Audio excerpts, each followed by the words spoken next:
just don't care. There's an apathy today that, is, you're back? Perfect. So those online catching up are in Joel chapter 1. But there's an apathy in this world today and right now. There is this, we don't care what God says. Well, let me say this. It will matter. I've had so many people give me so much advice and tell me, oh, it's this, it's that. And my answer is becoming more and more ironclad, the same exact answer that I give every time. You have to face Jesus at some point in time. It's going to be when you die. And you're going to be facing Jesus, and all these excuses, all these reasons, all the stuff that you have, it's going to do you no good. Because it's either you belong to Jesus or you don't. It's either you're saved by the blood of the Lamb or you're not. In the Army, we call it a go, no-go situation. You're either go or no-go. And lest you repent and put your trust in Jesus Christ, you're in a no-go position. You want to be in the go position. Now, as I say that, as we teach up our children, we teach up the people around us, we bring up those people because we have coworkers, we have all these different things of places where we can be some kind of level of influence or all in their lives. We see that it's important to God. Now we're told to talk. We're told to say things. And for some of us, that's rather uncomfortable. It doesn't happen to be my problem because apparently God has given me the gift of gab. However, there are other people who do struggle in talking and saying these things, but that's not your situation now, is it? You say, well, I've been talking, I've been hanging out with these people, we've been chit-chatting for a while now. Well, there's your opportunity, somebody you're now comfortable talking to, and we lead those up, and because Jesus has shown us how to talk to people, how to engage them, then we can do that. With all the things that were going on in Israel, they had some different plagues of locusts. Now, we're going to talk about locusts. I wanted to set it up in your brain that we need to be talking, we need to be in that. And the children of Israel were also that place. They were to be talking to their children, their children's children, and just passing information on. Look, this is stuff that's going to happen. Because we're going to see stuff about the plague of locusts. And that's not, so it's kind of, they're seeing the reference of it, but it's what's to come.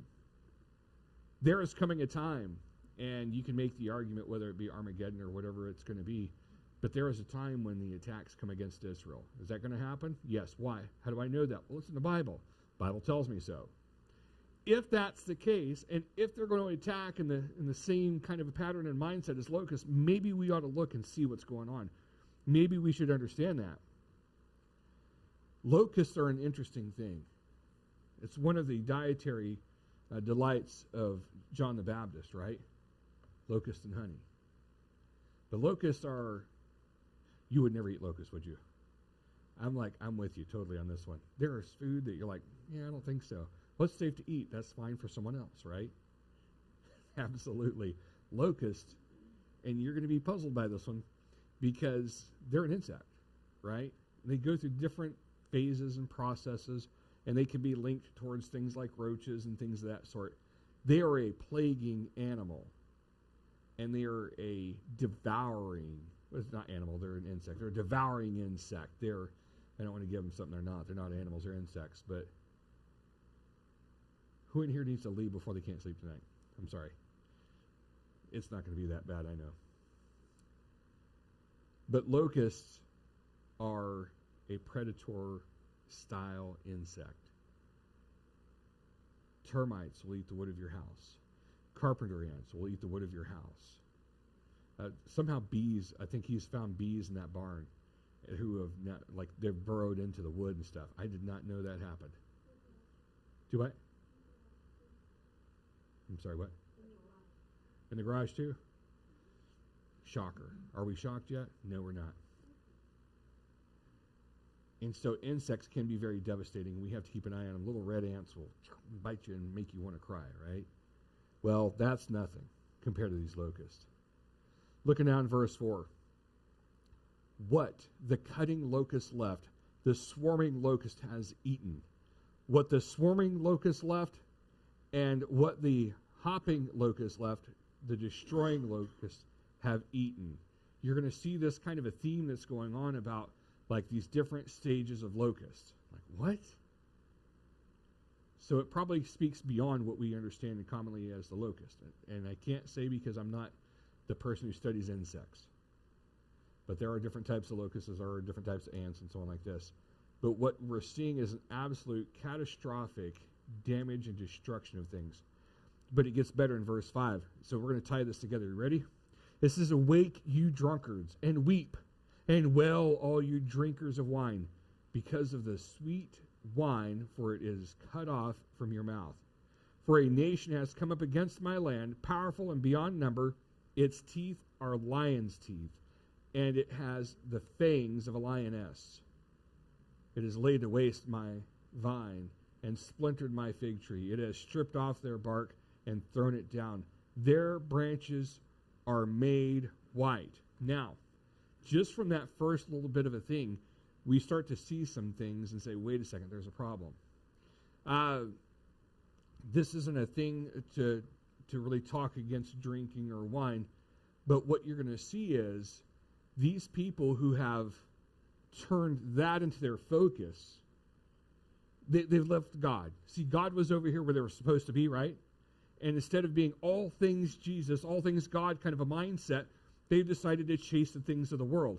And what you see the locusts begin to do is attacking the things that they enjoy. It's not saying that it's all horrible and bad, and what it was saying is because your focus has changed. And it's the children of Israel whose focus has changed, is it? They're going to wail because why? The locusts are eating what? Well, the vineyards. With no grapes, no wine. It's kind of one of those little processes. You say, well, we have some vintage wine. They probably didn't have a lot of vintage wine back then. It wasn't like, oh, that's a 681 BC, and hey, come down to my little wine cellar, and let's go find. No, they didn't have that stuff. They were drinking as they went. Some arguments have been made that at those times that you had to have a slight alcohol content in order to kill off the bacteria or things that were in there. I don't know. You see springs also that are around there and wells and stuff like that would have been just fine, other ways. So it's like, well, what's the big deal then? It's not the thing of the alcohol, it's the thing of the attention. Where's your affection? Where's your attention? Where you put all your value in life? Some of us chase goals, right? Like, oh, I got to do this thing. I want to climb this mountain. I've never said that, but other people have. When I was in the Army, they made me climb mountains, and I was like, I'm done with this junk. That's horrible. But some people say, well, what's the tallest mountain? I forget what it is, but everybody climbs up to the top of this thing, and they're like, they can't breathe. Do what? Everest? K2? Everest? K2 is something you're not supposed to take. Anyways. So all these people are climbing up this mountain. As that's their goal. It's like, well, I want to reach the pinnacle of this mountain. I want to do all these great things. What are you doing for Jesus? And then you see the people like the football players. They paint the 316 under their eyes and like, oh, I'm playing for Jesus. Well, you're playing football for a job. But you can be a Christian who plays football. That's not the problem. When your focus is primarily Jesus and you do football because that's what pays the bills, okay, I'm fine with that. And I think that's where that Tim guy went, right?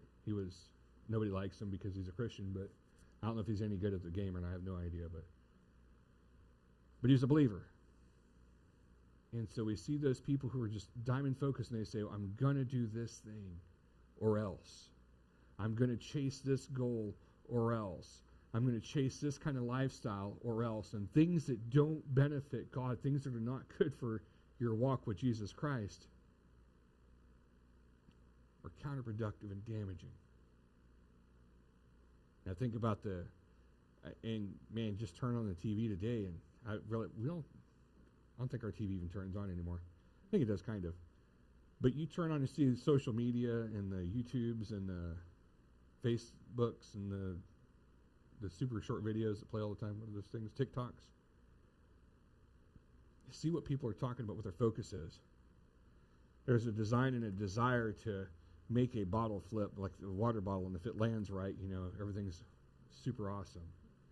There's all these things that have become the focus. Now, it's okay to have a small thing that you do, But these people are trying their level best to become super famous and do all these things, and they've lost the focus of Jesus Christ. They've looked and said, how can I benefit me? How can I do the things for me? And that's the same kind of a mindset. We have to adjust it in our brain today to see, kind of what they were thinking. For these guys, and you can see it in the way that it's written, it was that awake you drunkards and weep, and it's because that was their goal. It talks about it in Proverbs, that basically describes a big drunk thing situation. And when you look in here right here, it's like, if this is your goal, problematic, and God's going to take away that thing that kept you away from him. Now look at the linkage on that.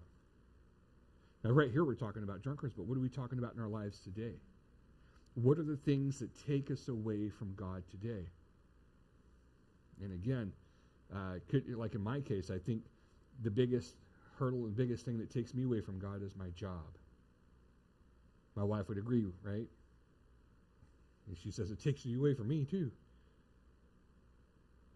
But we have to change focus, don't we? We have to put the focus on Jesus, and of course, all the things that Jesus says that we ought to do. We have to change our focus. These guys right here, they saw that, and you see that the damage that the locust is doing, and it's a thorough damage because the cutting locust, the swarming locust, the hopping locust, the destroying locust, all these different avenues and angles of it went for absolute destruction. And it's not that they just killed off the crops, which they're excellent at doing, but they dug for more crops. They went down in the ground, and you see that today where locusts are a plague on something, and they end up getting inside of the ground, and you're thinking, how is that possible? Well, they're burrowing in insects, right? Ants crawl into the ground, no surprise at all, but they're damaging things and destroying things, and each time swarms a locust, and it's a plague. It was a plague for Egypt whenever Moses was back there. When these locusts come, they destroy everything. And we find out that it's God's judgment on the people. Sounds pretty upsetting, doesn't it? Man, I don't like this whole judgment deal. Well, you know what? God's not really just all excited about the whole judgment issue either. It's necessary because he's a holy God and he is wholly going to do the proper thing, okay? But it can still be upsetting. He says, awake, you drunkards. Weep and wail, all your drinkers of wine, because your sweet wine, for it is cut off from your mouth. You can't have it anymore because the locusts have taken it away. Powerful and beyond number, and it goes to describe the level of just destruction that's available in there. Now, as God is talking through Joel and telling this, you see it kind of applicable in the time that they're in currently. And we're going to see that it's in a time coming as well. See, because just like us, Israel does not learn their lesson quickly. Now, sometimes you can learn your lesson quickly, like, oh, well, that hurt, I shouldn't do that twice. But sometimes we build a tolerance to pain, we build a tolerance to things that we shouldn't be doing, and then we're harder to learn. We get a little thick-headed about things, don't we? Maybe you guys don't, but, I'm different. God bless me. But we start going down roads and we build a tolerance to things. I remember, years and years ago, it was a little bitty thing. Well, not, it's about somewhere in here. And started smoking cigarettes. And at first, it was, it killed you. And after a while, you just kind of built a tolerance to it. And when I quit, it's like, okay, well, now I can breathe. I didn't realize, but when I quit, I just suddenly realized how free my lungs could possibly be. I felt a massive difference in it. And so the child that started smoking quit as an adult and felt better, but it took me a long time. I knew better, right? How many things did people tell me, like, oh, this is your lungs on, and you're going to die, and all sorts of weird, stupid stuff. I don't care. Because why would I care? That's stupid. I knew the numbers, and from a medical journal, it was if you quit smoking by this certain age, your lungs can completely recover. And I said, well, that's my drop age right there. As soon as I hit that, man, I'll quit. And I passed that age. Oh, no. But it took me a while. And I think for some people in the situation of these guys, they become making that part of their life, part of the way that they function, and they live that. When the smoker wakes up to have his first cigarette, or the drunkard comes to have his first drink or her first drink, like it's 9 a.m. Okay, well, it's 5 o'clock somewhere. And here that mindset goes. And when that's what you're living for, you following? You tracking? When that's what you're living for, you're not living for Jesus, and you're changing things up. I don't know why I keep going back to. Oh, I do know why, because I looked at the wrong part of the page. But the destruction is just messed up, big. Okay, so going back to verse 6. For a nation has come up against my land, powerful and beyond number. Its teeth are as lion's teeth, and its fangs, the fangs of lioness. It has laid waste my vine and splintered my fig tree. It has stripped off their bark and thrown it down.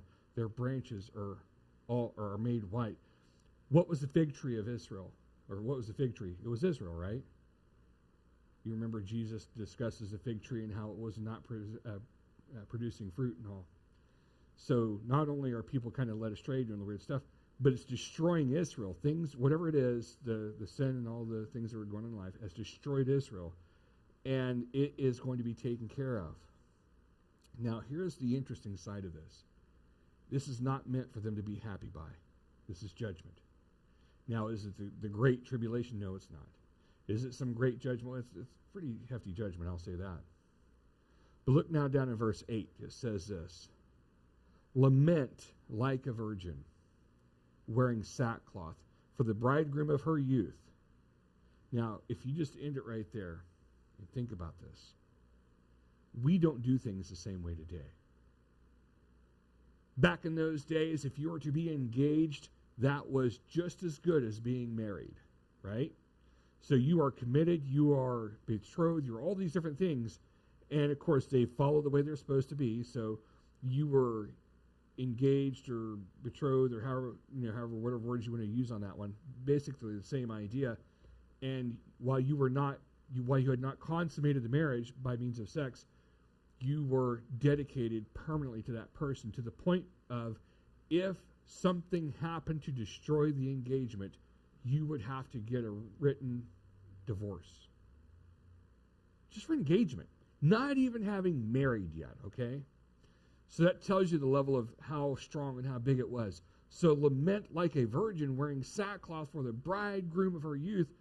I mean, just absolutely crying. That's what you are. Because the thing that you love, the thing that you're betrothed to, the thing that you are all about is now gone. What a bummer.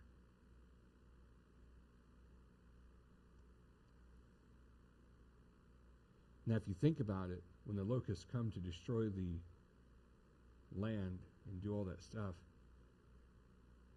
things stop being available. The famines in the land, right?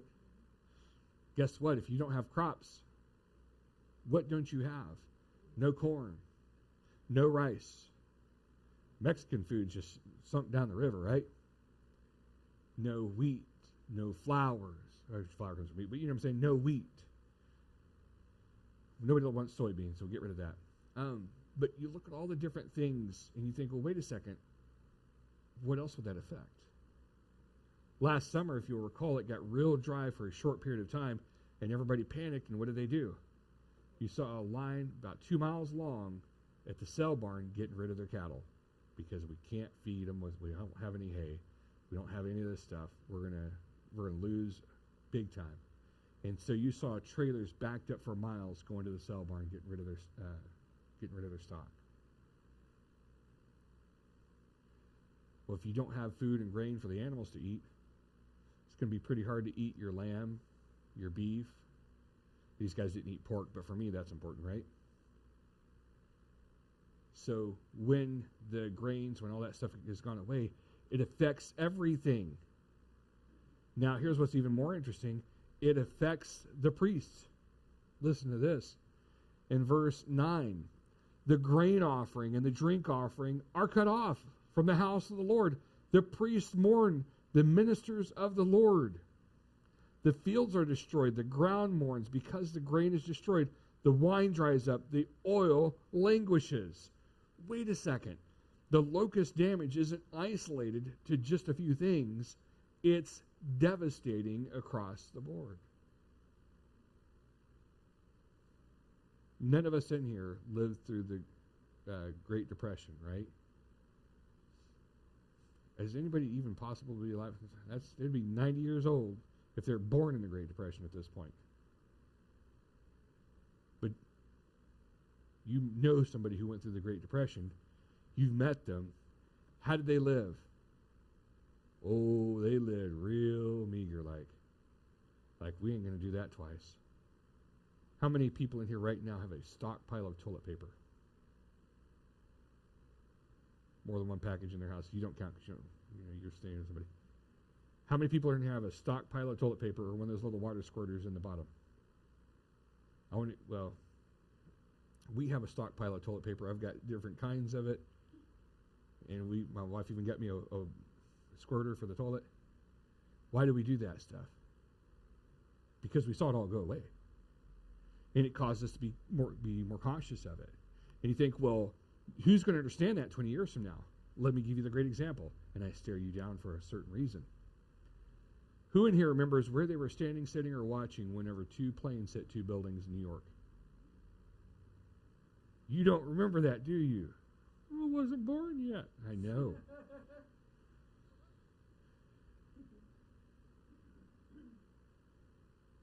Our oldest son was alive at that time, but he's a little tiny thing. He didn't care.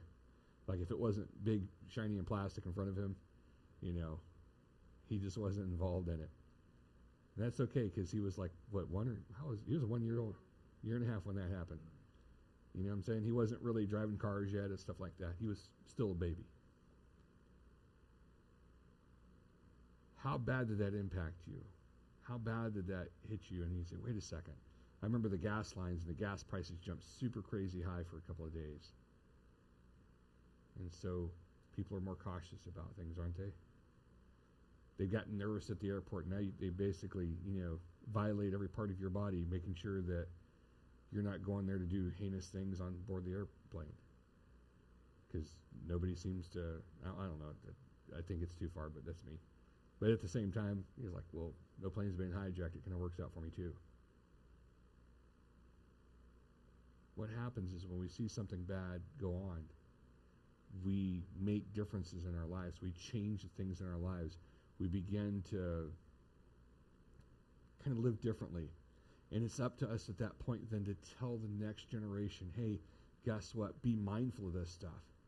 If a bunch of crazy weirdos who just barely been flying hop onto an airplane with little bitty box cutters, right?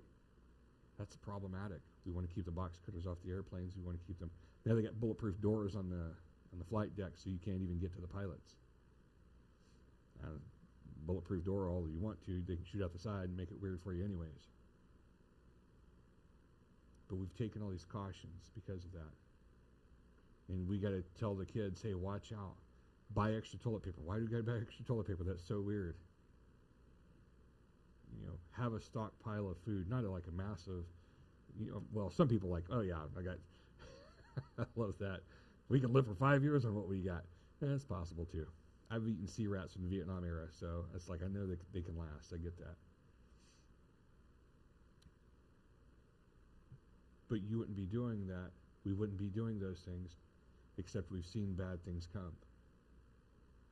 And these people are now mourning all the loss of all their stuff. They're having a bad time of it. Verse 11 says this. It says, be ashamed, O tillers of the soil. Wail, O vine dressers, for the wheat and the barley, because the harvest of the field has perished. The vine dries up, the fig tree languishes, pomegranate, palm, and apple, all trees of the field are dried up, and gladness dries up from the children of man.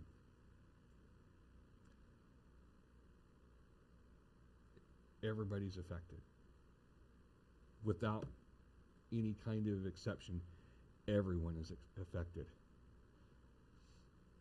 But now and if you see this in your Bible, this title, it's in mine, and it really kind of makes me put my brain back to it. It says a call to repentance, and that's what we're about to see as the remainder of this chapter. Speaking on behalf of God, Joel now says in verse 13, put on sackcloth and lament, O priest. Wail, O ministers of the altar. Go in, pass the night in sackcloth, O ministers of my God, because grain offering and drink offering are withheld from the house of your God. Wait a second. This is affecting even, and we talked about this moments ago, the temple, the tabernacle, anything of God. It's not like it has a small effect. And I've heard some people say, well, you know what? I belong to Jesus, and Jesus is going to carry me through this thing. That's true. Jesus will carry you through all sorts of stuff. But I noticed that I didn't get toilet paper dropping out of the sky in front of my door every morning like the manna did for the people in the wilderness during the throes of COVID. Even Christians will have a time of suffering. I say that, I'm not trying to be silly with the toilet paper reference, but you understand what I'm saying. I'm not saying hoard up, 500 pounds of toilet paper, because they tried that too. It didn't work out, and people are selling it on the black market toilet paper. Like, come on, people.